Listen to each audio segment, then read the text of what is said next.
what would you say is the most surprising or shocking topic that you have seen discussed on the AAE discussion forum this year? Do you want me to be brutally honest or kind? Well, hopefully you can be honest and kind at the same time. All right.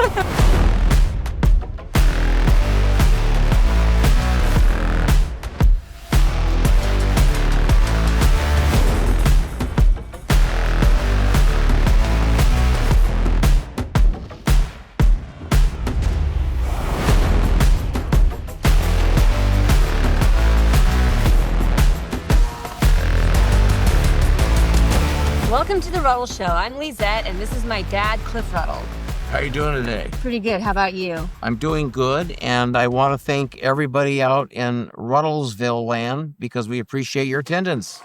So this is our last show of season 12, just a heads up, our last Ruddle Show. So we have a big show planned for today, but let's start off with a little talk about the holidays because they're fast approaching. So when the holidays come around, no matter what you celebrate, probably you have some traditions in which you participate. For my family, on December 1, we start listening to Christmas carols in the car on every car ride wherever we go.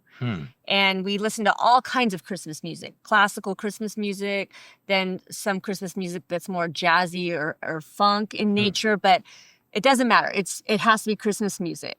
And so I know a lot of Christmas songs and lyrics, but I mostly keep my singing confined to the car. I've never gone Christmas caroling with a group, house to house singing songs like they did in the past. It was more common to do that in the past. Have you done that ever? In the past? Yeah, I did in the past. It was in the late 50s, and I was like 9, 10, 11, and I think we did it 3 years when we lived in Seattle, Washington. And what we would do is they would, it was a church group, and they had the youth. And they would take youth from like about my age, I was about the bottom, and then they'd go up to about 16.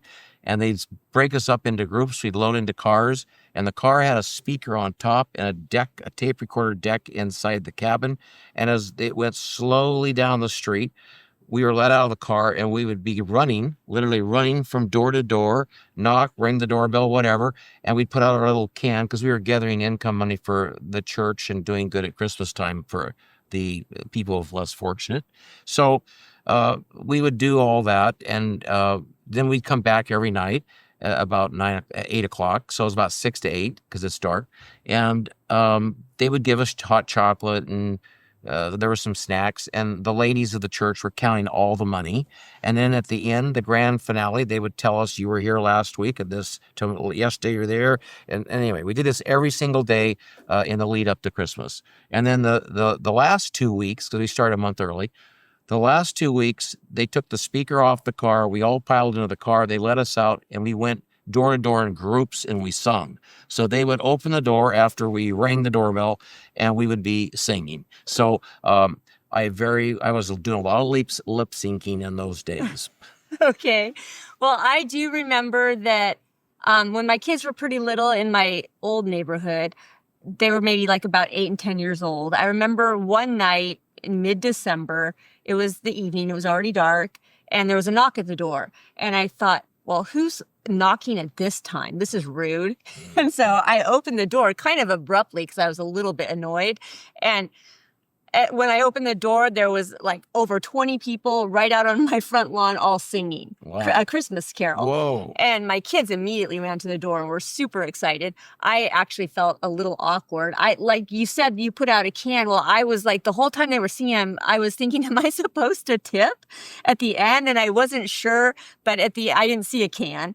But at the end, we just thanked them, and they went on to the next house. But I mean, I still will always remember that even to this day because I was so taken aback, and it was just so funny that we were just all three standing there, me and the kids, and they were singing to us, it felt like. So do you have a favorite Christmas carol? Oh, when you go caroling for 3 years and you're that age, like 9, 10, 11, a lot of those carols got inside me. And I find out as an adult during Christmas time, I'm running around whistling, singing, humming, whatever.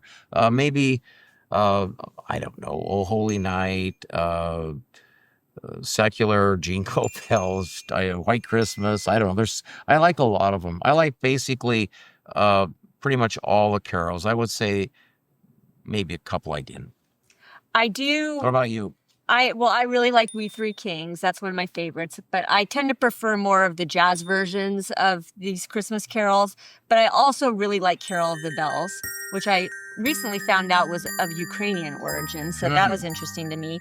I have 3 albums that I listen to in the car. That's gorgeous, incidentally.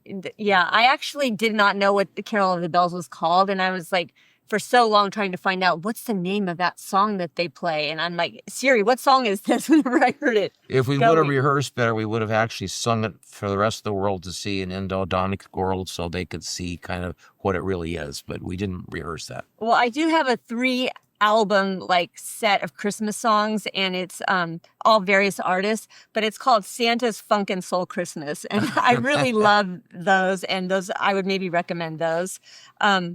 I do remember going over to your house when I was younger, and you always had Luciano Pavarotti playing, and I do remember him singing "Oh Holy Night." So is there any Christmas carols that you really do not like? I think you mentioned there's a few you don't like. Well, there's one that stands out. Grandma got ran over by the reindeer. That was an ugly title. And then the lyrics were even worse because there was the hoof print on the forehead and there was the claws marks on the back. So I thought it was a ridiculous song. Well, I mean, I guess singing is good for people, right? It's good to sing. Well, singing has many, many advantages. Physical and mental health comes to mind immediately, but it brings people together, brings generations together. It respects traditions and keeps them going forward. I think it's a great time to have goodwill and cheer and spread that if you can. So yeah, I think with the health benefits, you should be singing at the top of your lungs right now. Okay. Well, we have a great show today, and it's all filled with Q&A. So let's get to it.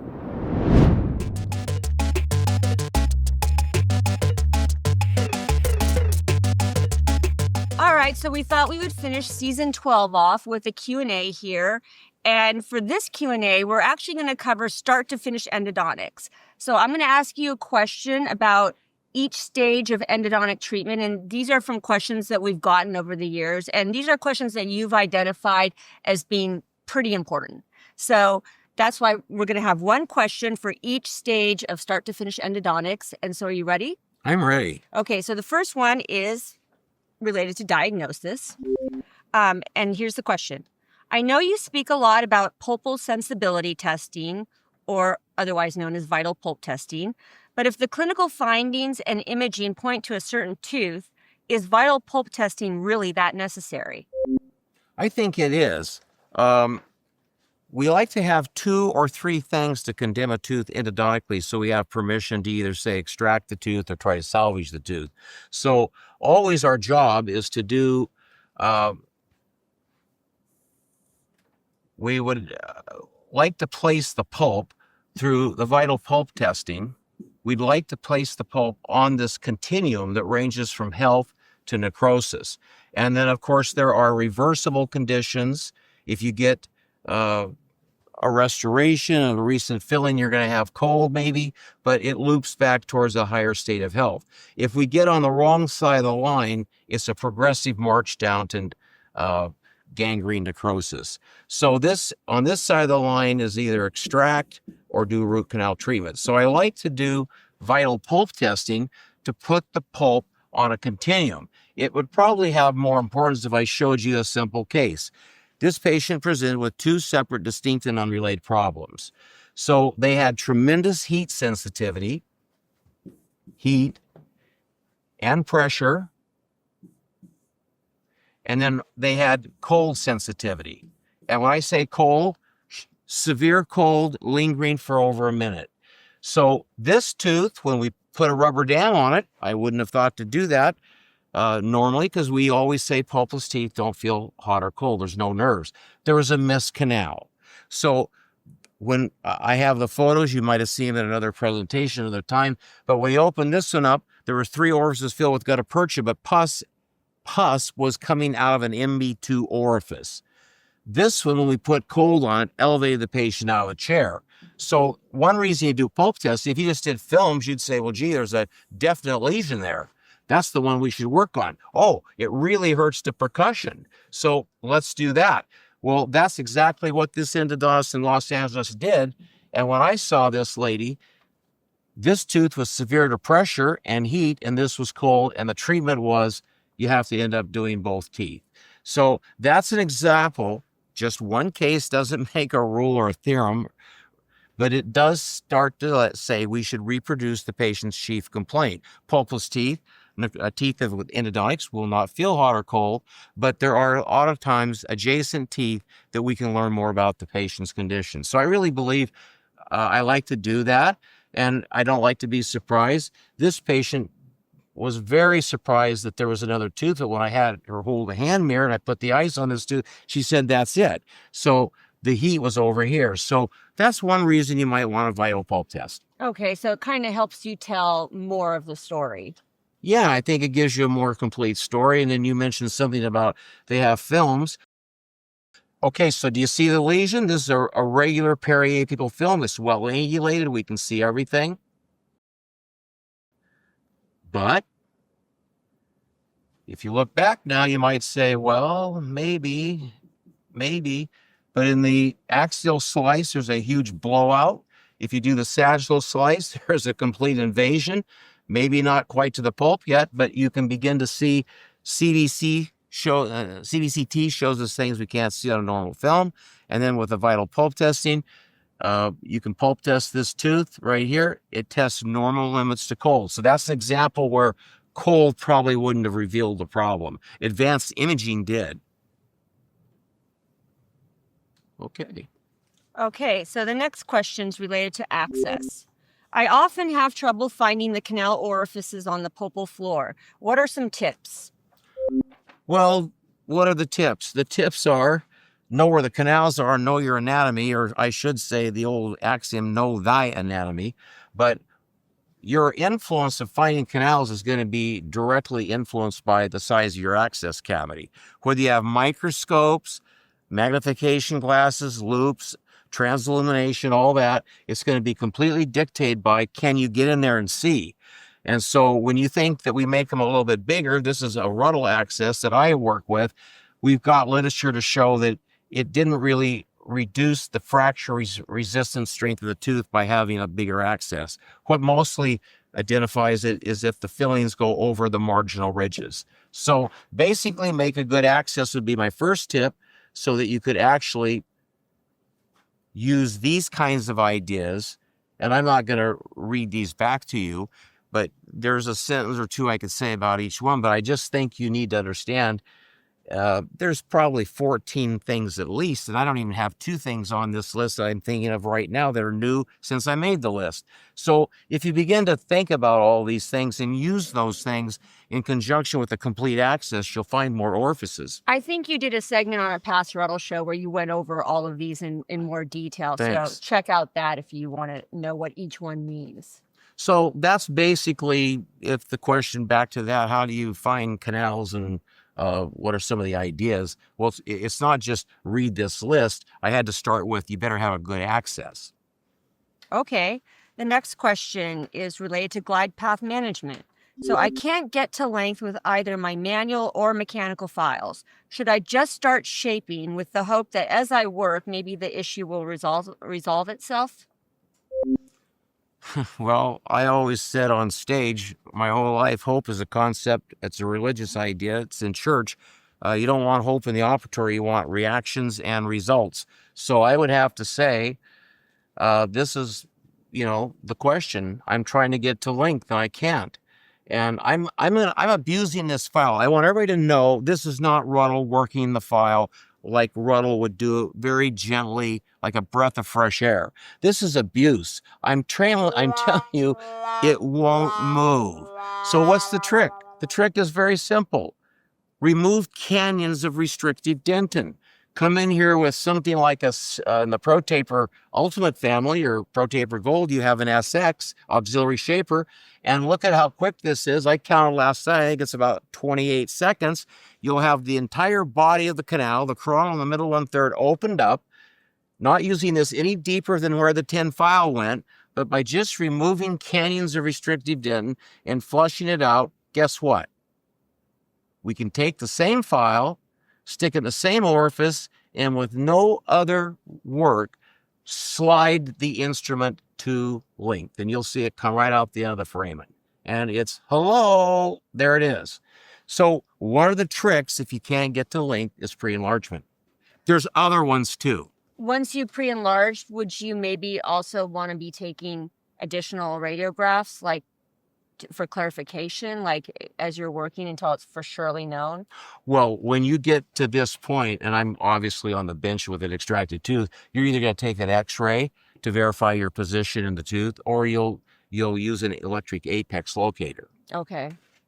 All right. So there's nothing wrong. Do you need to do extra communication with the patient before you start? Like, I'm not actually getting this file all the way to length, but I'm just going to start shaping. Or would you, would some people maybe at that point refer? I don't know, like how common is it to actually start work a little bit, not 100% sure, but then as you work along, it becomes more clear? Is that fairly common? That happens a lot, because there's the world we see and there's the world it is. So if you take a x-ray, that has its limitations. If you do CBCT, that's better, 3D.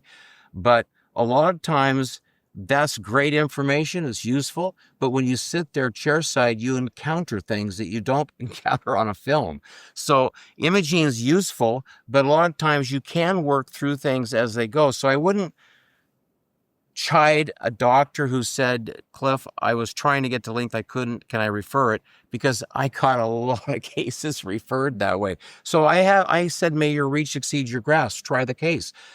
Get better at your communication, pave your way with words, but go ahead and start, because a lot of times when you think you can't, you can. Okay. And I'm only showing this to show the importance of glide path. While we were visiting, the audience saw a file moving in and out. You could push it with your nose. It was a smooth, reproducible glide path. And if you have glide paths, you can shape, you can irrigate, and you can pack. Okay. Next question is related to shaping. Should I really be making an effort to create smaller shapes to better respect the concept of MIE? And considering there's technology that exists today that can clean these minimally prepared canals. Okay. The best way to do this is not try to draw a file and put numbers by it, just to show you quickly. This is ProTaper.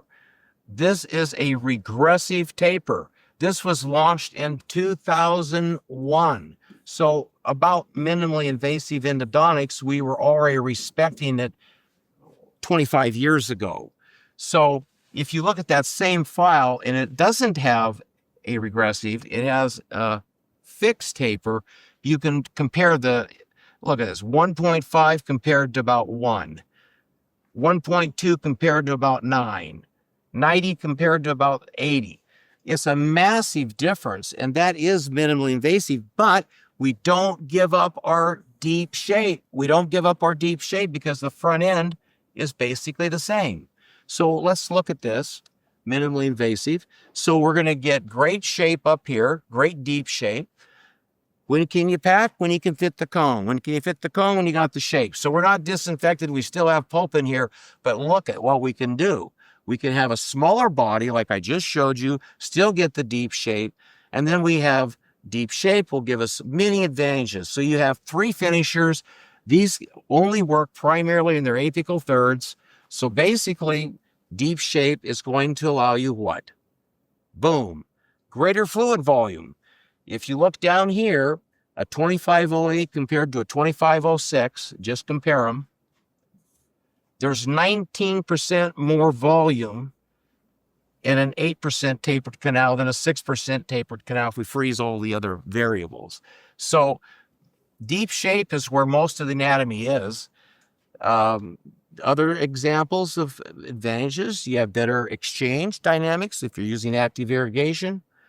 You're going to have containment of your fluid. You'll have less accidents if you have taper in the apical third, still keeping your body small. And then finally, you're going to be able to have better controlled 3D obturation. I keep showing you a few cases because it's all about deep shape and having lots of reagent down there, and you can still have a pretty minimally prepared canal in the body. But to answer it back, 1504s, 2006s, to me, they're underprepared. There's an abundance of literature that shows they're not cleaned. So you might be able to fit a cone and it looks good on a radiograph, and probably a lot of them do heal, don't they? So maybe some of these technologies that are claiming they can clean very minimally prepared canals, it's now showing, the research is now showing that maybe they're not as clean as you would want. That's true. Okay. We have plenty of evidence that shows that. We have plenty of evidence that shows, I mean, Gary Carr's done this work. Schwartz out of Texas has reported this. It's been on the AE discussion forum, so it's not just Ruddle mouthing off. There's plenty of teeth that were extracted from the mouth, sent to a laboratory, sectioned, histologically prepared, and they showed sheets and loss of tissue in the fins and eccentricities off the rounder part of the canal with gentle wave as an example. And then I guess there's also the issue of you're going to have to fill these minimally prepared canals. So that's a technical problem. Keep that in mind too if you plan to use warm gutta percha. Do you hear what she said? Start with the end in mind. So you can make a skinny shape, and then a lot of you are going like, how am I going to fill it? Well, that conversation was probably 8 years ago, because everybody started making small shapes, and they did go, how am I going to fill it? Well, how are you going to fill it? They then discovered single cone, and they made whole new methods of obturation that really don't seal, like warm gutta percha. Okay. All right, moving on now to irrigation, which we are kind of seeing that actually we're talking about irrigation while we're talking about shaping, while we're talking about obturation. So we're kind of isolating them in separate steps, but they all affect each other, we're seeing. Are you saying there's a triad? I'm saying that each step influences other steps. They are totally interrelated. They all live together. Okay, so irrigation. There are so many new and improved irrigants available today: Q-Mix, MTAD, chlorhexidine, to give some examples. What is your opinion of these? I've never used them. So that's not my opinion, is it? That's just a statement. My opinion is, why do I need chlorhexidine? The byproduct of chlorhexidine in a root canal space has been reported repeatedly in the literature. If you don't like it, Google it and look for parachloroaniline. That is a byproduct of CHX, chlorhexidine. That's a carcinogenic. It's a salt. So it tends to block anatomy. It's a carcinogen. Why would I ever do that? It's even been reported to cause teeth to discolor. So no, I don't need it because I can already do everything it says it does. Mineral trioxide aggregate, okay, MTAD. That's a mixture of tetracycline and a detergent, I believe, something like that. Never used it. If you do this stuff on the bench, do research, yeah, you can show big kill factors. But what's wrong with sodium hypochlorite? Nothing lives longer in sodium hypochlorite than 10 seconds on contact. The key word was contact. So if you have a shape that allows irrigant to go into that shape, if you can activate it and exchange that irrigant, you can clean into these inaccessible, uninstrumentable spaces. So it's just a money thing for me. I have sodium hypochlorite and 17% EDTA. So sodium hypochlorite takes care of all the organic tissue. The byproduct of shaping is mud. EDTA removes the mud. And so I have everything I need, and it's simple and it's affordable. Are these other ones, are they marketing them as? So I'll show you this slide. So we're talking about reagents, and I was going to close by saying, I don't care if you have MTAD in here, a mixture of tetracycline and a detergent. I don't care if you have chlorhexidine. Whatever you're going to do, activate it. That's the key. So whatever you choose to use, even if it's gasoline, activate it so you can get it into these anatomical areas. The lateral canal, these are the openings off the canal. Here's the shape over here of ProTaper. Here's the deep look in the apical 2 millimeters. And then you can see I have a skin over here, but there's a beautiful cleaned out lateral canal that comes off the body of the canal that goes that way. So to me, I'm only using two things: sodium hypochlorite and EDTA. That's it. That's all I've ever needed. Yeah, you have a lot of things commercially for sale, but activate it. Okay. Oh, and you have these three things. This is 100K. These are about 100K. If you're talking, everybody, if you're talking 2940 nanometers, you can get $8,000 to $10,000 lasers. They're not the same wavelength. They're going to run at about 800 nanometers, and they're not going to irrigate even close to 2940. So that's about 100, that's about 100, and this is about 2500. You can use this, but before you go to grab that or grab your laser, I only want to go right to the results. This was a study done at the University of Gainesville, University of Florida in Gainesville. It was done by Dr. Pileggi, Professor Pileggi, and they showed the reduction of E. faecalis, and the bottom line was, this is the endoactivator. This is gentle wave.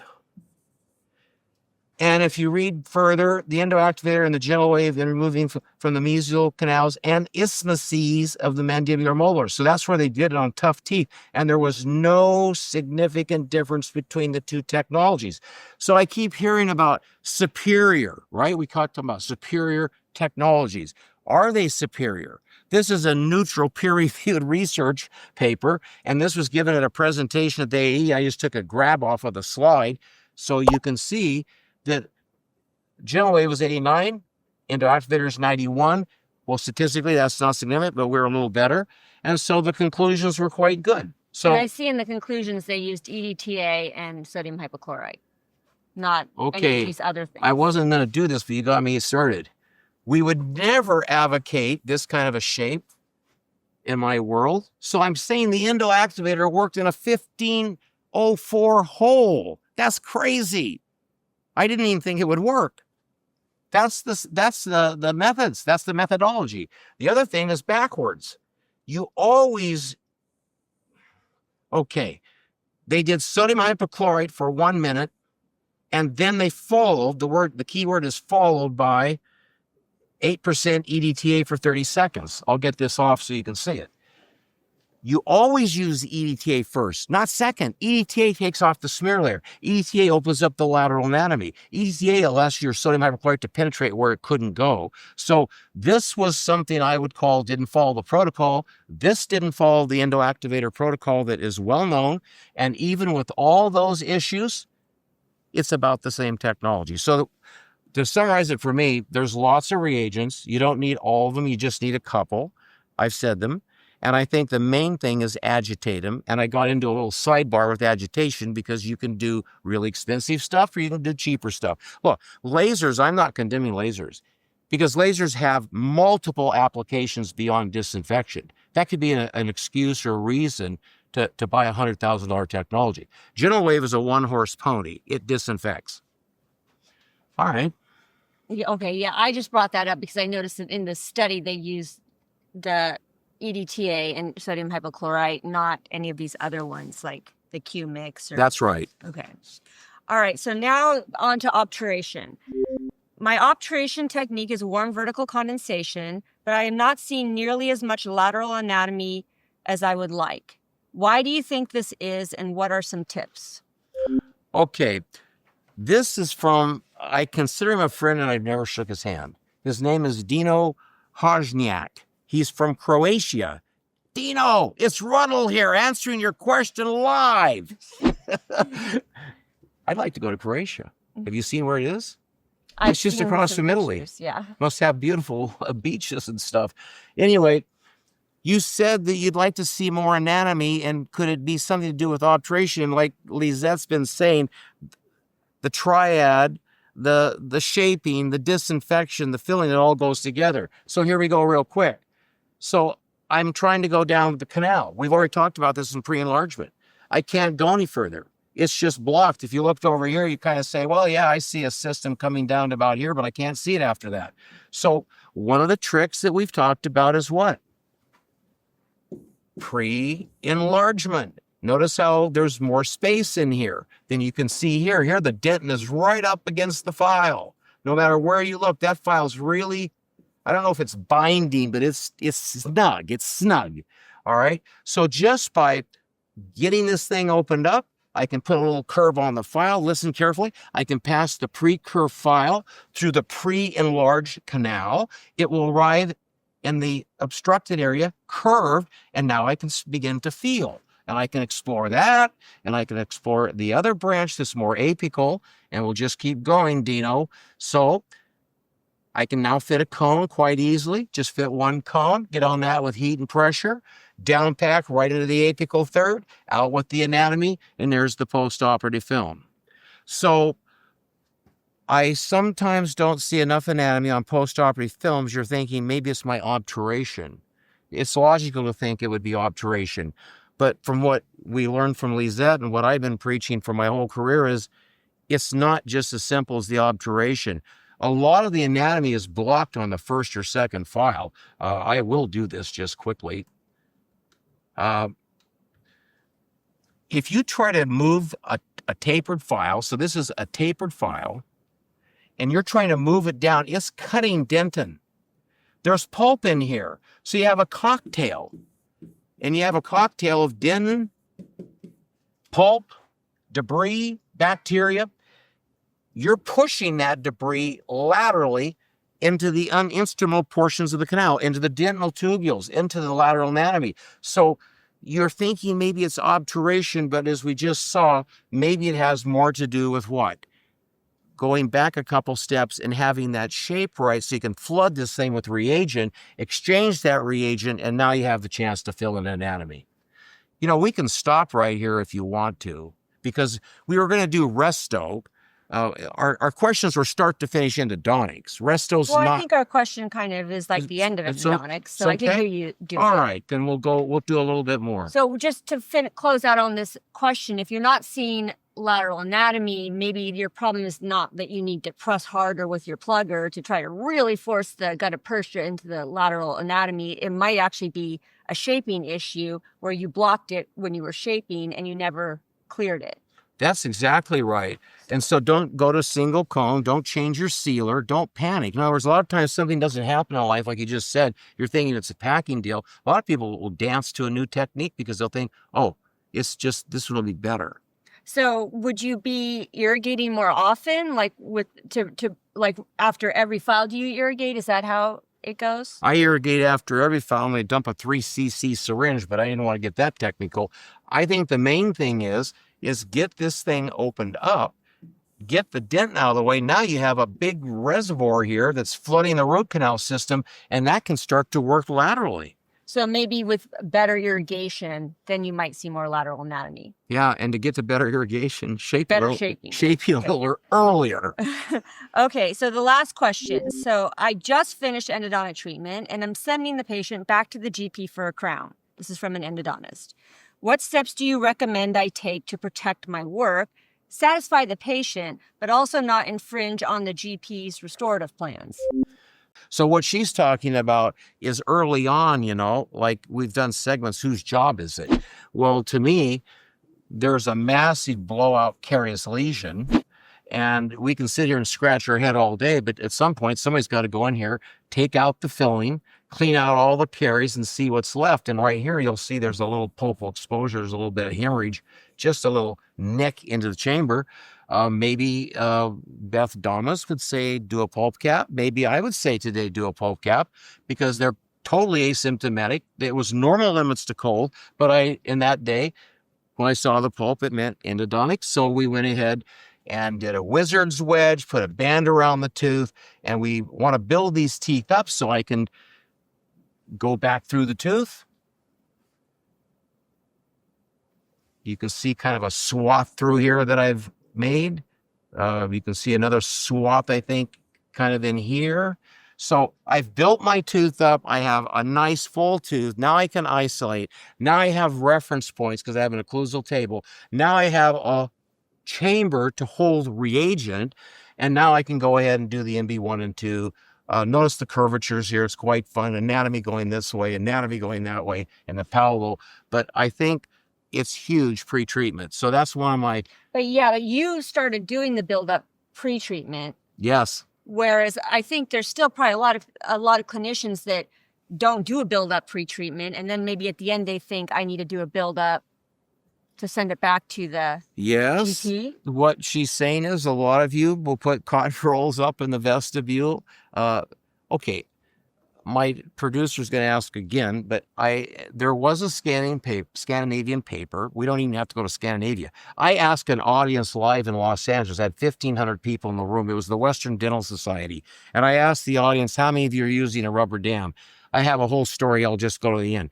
About 50% of the room were using routinely a rubber dam. So when I say a cotton roll up in the vestibule to block saliva, maybe some gauzes and stuff, they're fighting the whole way. Saliva's getting into the tooth they're working on. Blood from the tooth is pouring out.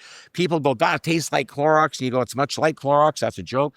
Anyway, then they get all done with the endodontics, and I think they've compromised. Then they clean everything out, and they do a wonderful buildup and put a beautiful crown on it.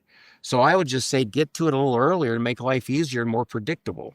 I know I've heard you talk about that you used to put a cotton pellet in and then send it back, but then that became more of a problem because then you were finding cotton pellets that were under the restoration. Oh, after treatment. Yeah. So I just like how, I think the question maybe is also like do a buildup, but then how do you sort of seal it off? Because you want to make sure, maybe you need to actually call and say, do you plan to put a post or not? Well, you're bringing up many issues. Communication comes to mind. Know thy referral. So you know what the referral wants. You and him have agreed. You and her have agreed on how you will leave the case for them. But you notice there is no cotton pellet in here. But yes, for years we put a cotton pellet in post-treatment. So when they got referred back, you would drill in here, your burr would wrap up in the pellet. It was a convenience. It was a courtesy for the general dentist. But as Lisette said, we saw cotton pellets a lot of times on post-operative films.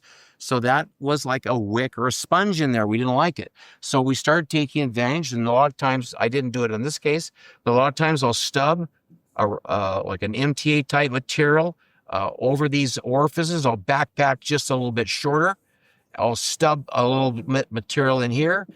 Then I'll put a different material in here to build that up. And then the new crown. And that's what Ruddle calls the triple seal.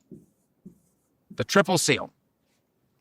Okay, so two things. The seal is pretty important to protect your work. So that's why you're emphasizing send it back totally sealed. But then also doing a buildup kind of, you've told me before in the past that if you can do a buildup, probably the tooth is restorable. So that saves like the whole thing like you just did endodontics and the tooth isn't even restorable. That's a huge point. So that's very good. Two things, the buildup and the seal. If we did it, she said if we did it first, we wouldn't have the dilemma. And you probably don't even think this would ever happen. It happens routinely all over the world. The endodontist will do some kind of a procedure, let's say endodontics, send it back, and they'll say it's non-restorable. I'm going to know that up front. Okay. All right. Well, that's the questions, start to finish endodontics. And now we're going to move over to the desk, and we're going to continue this Q&A, but it's going to be about not stuff so clinical that you're doing, but more maybe about the other aspects of our show, a Q&A about community, lifestyle, and innovation. Okay. So well, let's go do that. Let's do some more Q&A.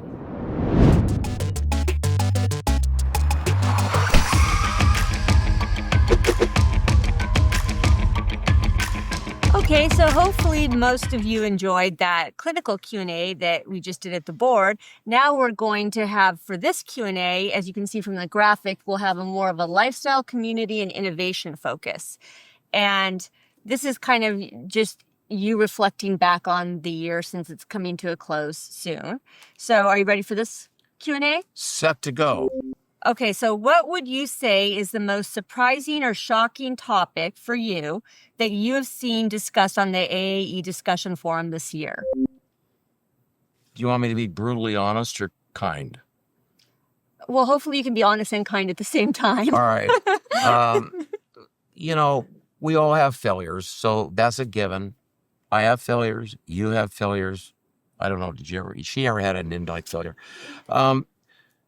So failures are part of the game, but what bothered me with this case is this is perhaps self-anointed the number one clinician who contributes on a daily basis, a lot of cases. So he showed a case that he treated, and he couldn't, it was a mandibular molar, and it was the MB root specifically, and he was about 2 to 3 millimeters short. He could not get to the working length, so he packed the case. Okay. I had a little problem with that because I always think the next day you're ready to fight and you might get a different outcome, fresh look, new perspective, and from the attitude, I can. So anyway, he packed the case short, and he got one apical portal of exit, the ML. Okay, so there was an ML, one portal of exit, short over here, 3 millimeters. So the case comes back in 2 years. There's a frank lesion where there wasn't a lesion. And he goes back in, he retreats it. He extends treatment in the MB all the way to length. He packs it and he picks up 3 additional POEs on one single shape.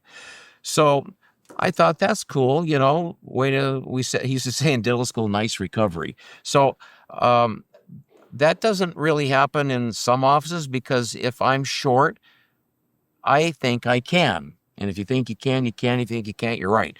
So that was all fine. And the rest of the people started weighing in on this case. And all of a sudden, out of nowhere, the same guy comes back and he said, you know about nosocomial infections. Those are infections that occur in a healthcare setting. So we give the bugs. And he remembered a guy that came over from London at his study club, and he was speaking to the endodontist, and he presented a paper that he had published on how to improve prognosis by disinfecting gutta-percha points and changing gloves. So we all change gloves between patients, but some of us change more than often. Anyway, the hypothesis was this guy changes them every time he leaves the room, every time he comes back in the room. He changes them before packing, blah, blah, blah. Changes gloves a lot during the same single procedure. And in his own self-study, he showed that success rates, judged periapical radiograph, CBCT, before all this song and dance and after the song and dance, his success rates were a little bit better. Well, all of a sudden, they were starting to tie these two things together, that maybe our failures are because of gloves. Listen, I'm sure the chain of sepsis is broken 1,000 times every day in a single patient operatory. But I kind of got annoyed that there was some inference that maybe if he would have changed, I go, no, he's 3 millimeters short. Isn't that going to trump the glove change? So we don't have to, I can be kind. It's normal. It's not normal. It's unusual for endodontists not to achieve their desired goals. And when they don't, it's really a big person that can go back free of charge, he said, and retreat the tooth. But I always remember the expression, there's never time to do it right, but there's always time to do it over. So I didn't like the attitude, because there's a lot of the young kids that watch that and they go, oh, gee, this guy, he can be short 3 millimeters. It must be okay. So as long as you change your gloves. As long as you keep changing your gloves and disinfect your cones. So that was kind of like rubbed me the wrong way. Okay. All right. I can kind of understand why, because I've had that happen to me before, where you see something and it seems pretty clear what the problem is. And then others come in with various other reasons that seem very likely not to be distant. Yes. Okay. So what do you think is the most important technology launched in 2025 and why? Oh, for me, it's very easy. It's interviews the product. Parametrics makes the product, and it's the future of damage detection in dentistry. I've said this 1,000 times. It's quantitative percussion diagnostics. It's a cordless handpiece. There's a little rod. You push a button, bam, bam, bam, bam, it hits the tooth 4 times. It goes to the cloud, goes up into a data bank of over 1 million other examinations from around the world, literally, because we have people now in Germany. And so it can distinguish between a loose crown that you can't tell is loose clinically. You cannot tell it's loose. The patient doesn't know it's loose. Nobody knows it's loose, but it can distinguish between a loose crown. Maybe the buildup under the crown is broken. Maybe the tooth coronally is broken. Maybe the post is loose. Maybe it's a radicular fracture. So through artificial intelligence and deep machine learning, the machines begin to look at these various curves, because it goes up to the cloud. There's a characteristic curve, and a Perfect bell curve means everything's solid. If you get double peaks, you know immediately that there's something wrong. And this is before you even touch the patient. And it'll see the unseen. So it will see what radiographs and CBCT would never show us. So I think it's exciting. It's a tremendous diagnostic tool. Oh, it's very good. Everybody will probably be talking about this in 2026. You heard it here first. Yeah, I think that if you're a regular viewer of the Ruddle Show and the podcast, probably you could have guessed how you were going to answer that question. Yeah. I actually put in parentheses after I wrote the question for you what your answer was going to be. Yeah, you fed me right into it. So yeah, probably I think that maybe interview might be mentioned on every Ruddle Show and every podcast. I think it might come up. I wouldn't be surprised if it came up every time. So I want to acknowledge Sherilyn Sheets, the inventor, the prosthodontist from Newport Beach, California. And this will be a beautiful year this coming year because we got the 510K, all the patents, 60, 70-something patents. And it's worked its way into implantitis, and implant people love it. General dentists love it. Endodontists are going to adore it. Okay, next question. We often emphasize the idea that an educator is always learning and the importance of being a continuous student for life. So what are some things you personally have learned this year? Oh, wow. I've learned an enormous amount because the scripts start the journey. Well, first there's a big discussion on the script, and then she makes the script beautifully, and then we follow the script with ideas I have. Anyway, I've learned a lot because I have to do research for the shows. Sometimes I don't know things, but I really like the idea that the XNav, I won't really go into it. It came out to help you XYZ treatment plan with your CBCT oral scanners. You feed this stuff into the XNav and it'll line you up XYZ for calcified canals, which I can tell you it was used on me, and I went to school on it. So I was very grateful for the technology to find what were non-existent canals. I liked, CDCT is a great technology. Resorptions, we talk on the forum a lot about resorptions. We all encounter resorptions, and they never seem to hurt until they perforate, right? So I learned even more about it, even though I practiced for about 50 years. And some of what you have learned is actually related to the fact that you have been a patient yourself this year. So you kind of deep dived on some of these things. The most serious learning is self-learning. I loved Tataran Rod up there in Spokane. He was a guest. He talked about sinuses and the interconnections between lesions of endodontic origin and maxillary sinus. It was fascinating. Just take-home message. Unilateral sinusitis, about 70% is etiology is endo, 70%. I liked Arnoldo Castellucci. He gave a very standard lecture, but what I thought was good, it wasn't anything that I think I learned, but I thought he gave one of the most cogent descriptions of impedance and how an electric apex locator actually works. So go back and look at that show and you'll get some clinical ideas as you better understand resistance. Finally, Jean Wu, prosthodontist with Sherilyn Sheets at Newport Coast Orofacial Institute. She gave a lecture, as everybody knows that watched the Ruddle Show, on papilla management, and it was quite a learning experience because I don't really worry about papillas. I don't try to clamp papillas with my clamp, but that's a joke. But no, I care about the papillas, but endodontics doesn't grow papillas. So Jean showed us how we can manage it through a variety of different methods. Yeah, the Ruddle Show guests we have always help us maybe see new information or information in different ways that maybe is new. Absolutely. Okay, so if you were still practicing today, what game-changing technology would you want to most invest in for next year? In no particular order, if I didn't have these, I would want a 2940 laser. I didn't just say a desktop laser. There's 8 to 10,000. We just saw that. We have 2940. I would get a laser because it's not a one-horse pony. It can do a variety of tasks in the endodontic environment. I would get CVCT. I think you can really start to see things that were not observable. If you looked at the board section, we showed resorption, right? You couldn't even hardly see it in that periapical. But with the CVCT, it was like, ta-da!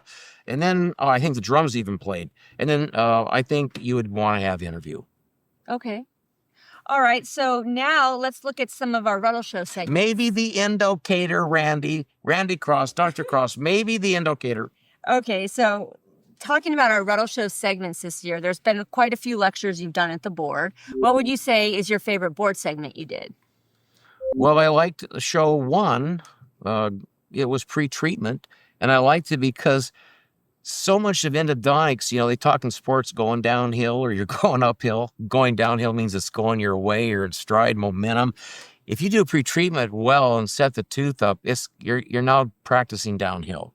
So I like show 1. I like show 7. That was on intentional replants. Most people, younger dentists, have only read about them, so we showed some. And so I thought that was a good thing to show our 100,000 plus viewers, because it's still very viable in the event you're going to extract anyway. And then I like show 8. I did 3 with maxillary bicuspids. I was supposed to pick one. I picked 3. Okay. All right. So what would you say is your favorite Ruddle Show segment that wasn't at the board this year? Well, can I mention John? Is this where I mentioned John? Mm-hmm. Okay, so John West, Dr. John West, he gave a thing about interdisciplinary treatment. I think it was philosophy, dentistry and philosophy, the interconnections. I thought he just gave a great job, and just to say it real quick, he wants you to see it, he wants you to feel it in your gut, and then he wants you to think about it and execute. So he gave some what you would call silly little things, but they're remarkably powerful. Like the end line was rock on, but that's after he put a rock. You have to go back and watch that show, right? He put a rock in a course attendee's shoe, so you remember not to push too hard on the rheostat when he was driving night high. Yeah, so that segment was the intersections between dentistry and philosophy, and John specifically spoke about the mindset. So, that's right. Yeah. And then we did a extracurricular activity off campus, if you will. We went to Franceschi Park, and I always, having practiced for decades, you're inside your environment. So anytime I can go outside to like a Franceschi Park, see the city, see the islands, see the sky, see the colors, the shades, always changing in Santa Barbara, I love that one. Yeah, probably if you think back to your time in school as a kid, like everybody remembers field trips. They're very memorable. That's right. Okay, so next question. What is your favorite podcast topic from the past year? Oh, my favorite podcast. Oh, I see. Well, it was podcast 28, and that was, I'll just make you watch it, okay? It was number 28. No, it was on head scratchers. And I loved it because it was real world endo, because you see mysterious things. You see things that don't add up. So head scratchers was about unusual things that happen quite ordinary.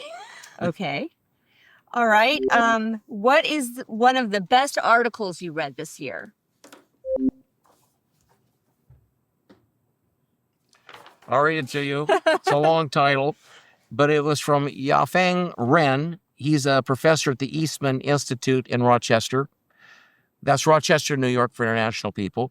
And the title was Improving Clinical Success of Root Canal Therapy Through Anatomy Responsive Instrumentation, Energy Enhanced Disinfection, and Bioactive Obturation. And it's not just a few little pages of the triad. He gives you the names of the products and what they're doing, and there's a technical part, there's a scientific part. But I thought, and this paper was not published, he made this paper for his residents. So we'll have this available for you. I got his permission. We heard from him just 2 days ago. It's fine to show it, but you might want to glance at it. Okay, we'll have that in our show notes. All right, so the last question. At the end of the show today, we have another Grandkids segment where we will meet your youngest grandson, Luca. And Luca. One of the quotes that we say about grandkids here on the Ruddle Show is that the grandchildren restore our zest for life and our faith in humanity. So how have your grandkids, how have your grandkids inspired you this year? Oh, wow. I'll probably say about the same thing for everyone, but if I start with the shooter, that would be called Isaac Kirshner, who's just back in the control room. Isaac is amazing in that he has a big imagination. He's extremely curious, and he uses critical thinking, and he makes a lot of stuff that you would think, oh, he bought it somewhere. It can't be that. No, he's making joints and, wrist, elbows. They have to articulate. So he's got to figure out how joints. He reminds me of Leonardo da Vinci, studied on the cadavers, so he could give anatomy lessons. So Isaac's an amazing kid to me. He inspires me. Eva. I relate to Eva almost as much as any of the grandchildren, if not the most, because as a professional, she's in cosmetology. She has patients. Oh, no, she has clients. Sorry.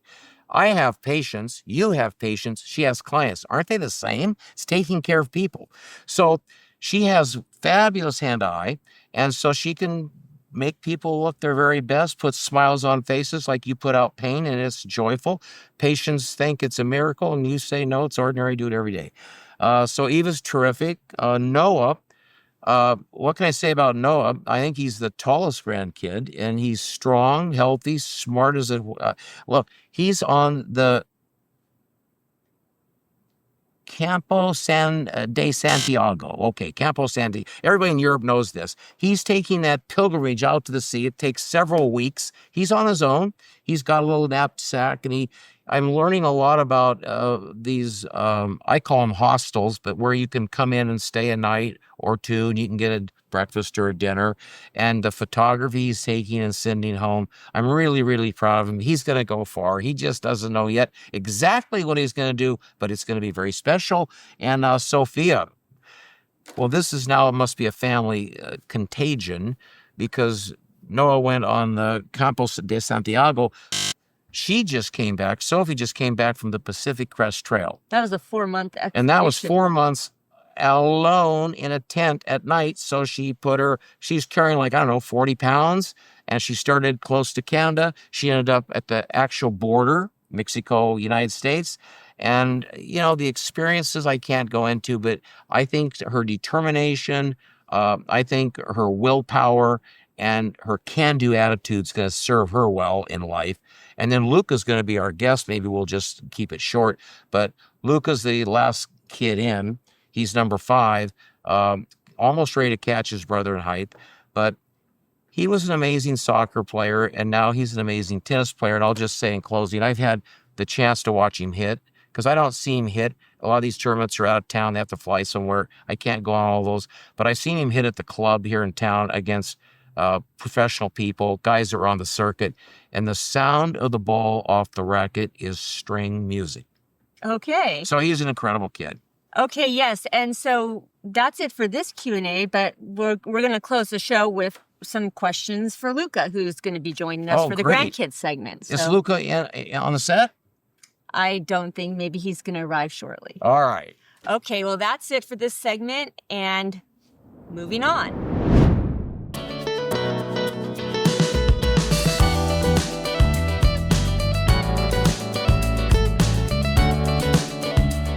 Okay, so we're joined by a very special guest today, and it's Luca Ostavani, who is my nephew and your grandson. He is. So you and Mom have 5 grandkids, and we've met so far the other 4 on the Ruddle Show. We've seen, maybe you've made some appearances over the years, but you were littler then. So anyways, we've seen from Noah, Sophia, Isaac and Eva.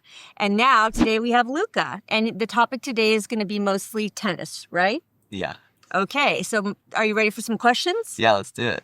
Okay. Well, we're very happy that you're here. Even Thank if you. You're not very happy to be here. Okay. I'm happy to be I here. wasn't sure. Yeah. Thanks, Okay. Luca. So the first question is an easy one. How old are you and what is your grade in school? I'm a 17-year-old and I'm a junior and I go to ICL Academy. It's an online school. Okay. And that's to free up some more time for tennis? Yeah. Okay. Yeah. I actually was very surprised by when I saw in parentheses that you were 17. Because Yeah. to me, you're always going to be little Luca. Yeah. All right. So what keeps you busy day to day? Basically just tennis and school. I mean, I'm pretty busy with my training and stuff. And then when I'm not training, I'm trying to just catch up on school and everything. Right. Do you have a lot of work? I mean, I don't know what it's like to be homeschooled, but does that require as much time as regular school, or would you say a little less time? Definitely less time for sure. So more time for tennis? Yeah. All right. But So, he probably you do more than tennis though in Like your more- training. well, we'll maybe get Oh, to some okay. other questions. All right, Patience. patience. Okay. So, has tennis always been the number one sport for you? Like, did you always know that you wanted to compete in tennis at a very high level? In the beginning, I think like around maybe 8, 9, 10, 11, 12, I was playing both soccer and tennis. But Mhm. then around 12, I just chose to stick to tennis because I just thought it was more fun as an individual sport. Well, also your older siblings and Isaac and Eva, there was a big tennis focus when you were Yeah. little. I don't know, I think Isaac might be 10 years older than you exactly, and he's the oldest grandson. So Yeah. there's still a little bit of an age gap. So, but you saw them playing tennis and maybe you Yeah. wanted to try it out too. And then it turns out you're better than all of them. Okay, just kidding. Now, don't embarrass him. Okay, so when did you start competing in tournaments? I think maybe around like 8, 9, not really too serious, but yeah, I was competing in some tournaments locally and stuff in Santa Barbara. Would you say that you were driven to want to be in tournaments, or were you placed in the tournaments by your parents and you didn't really want to do it?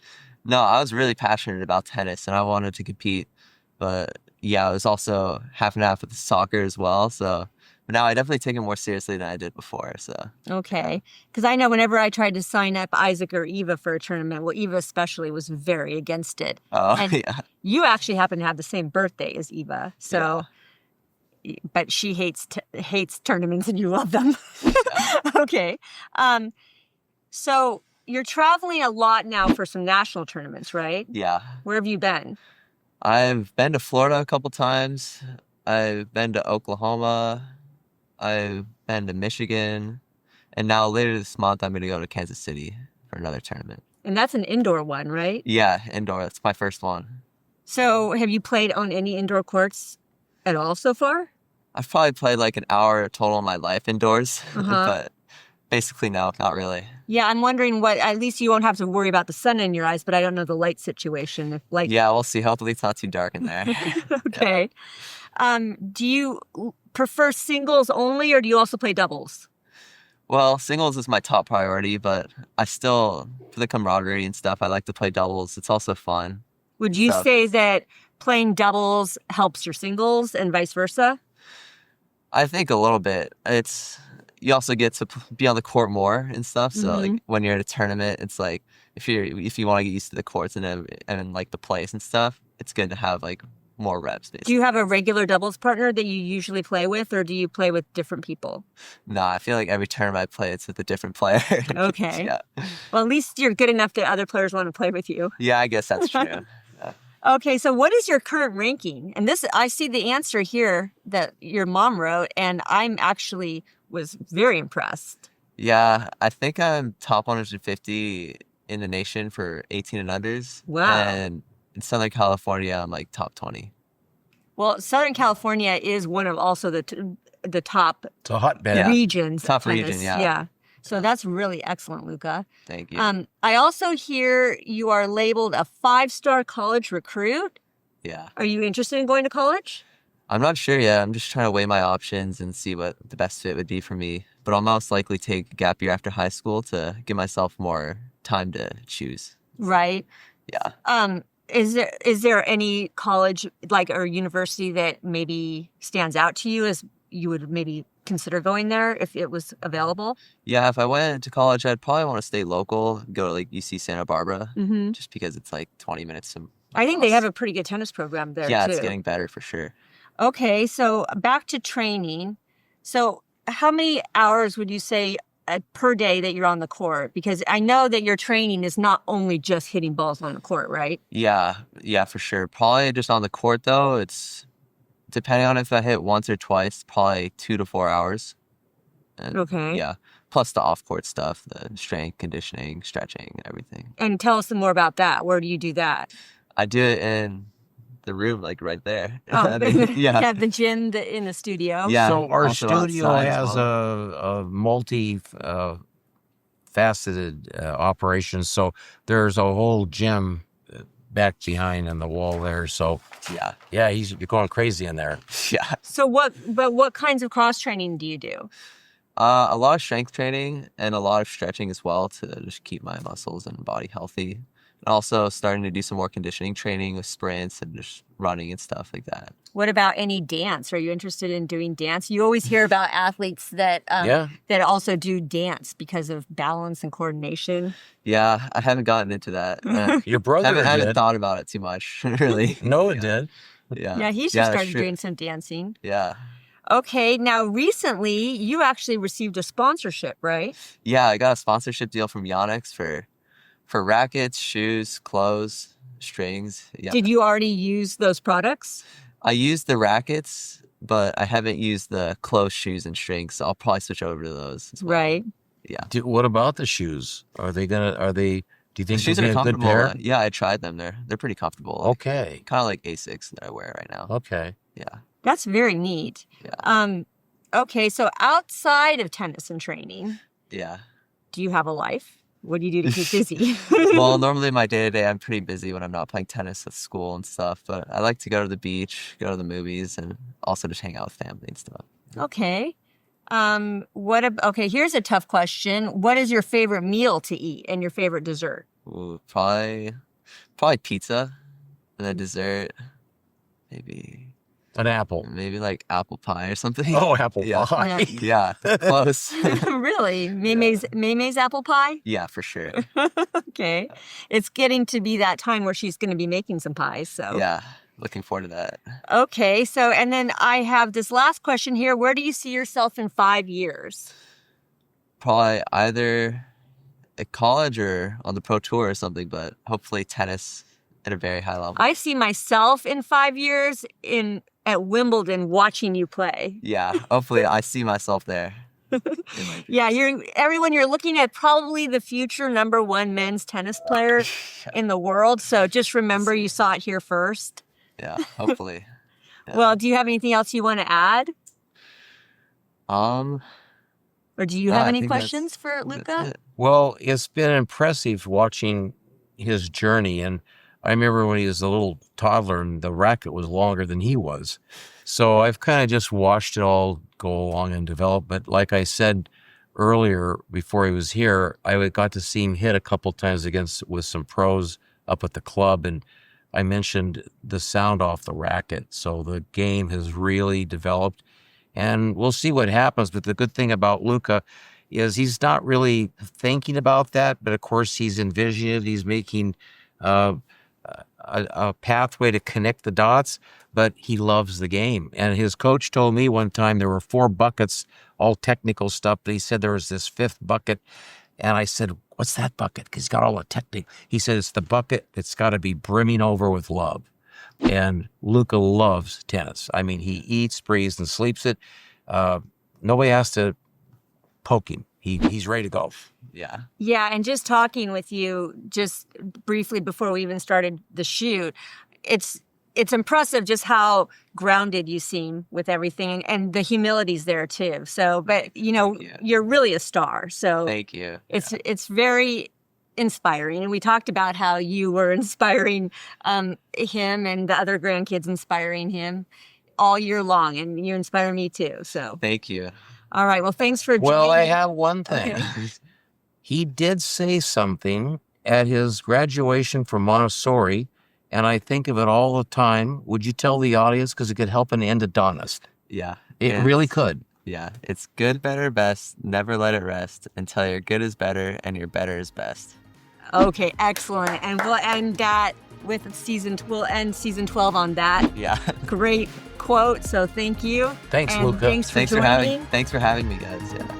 Yeah, and we'll see all of you next year on the Ruddle Show.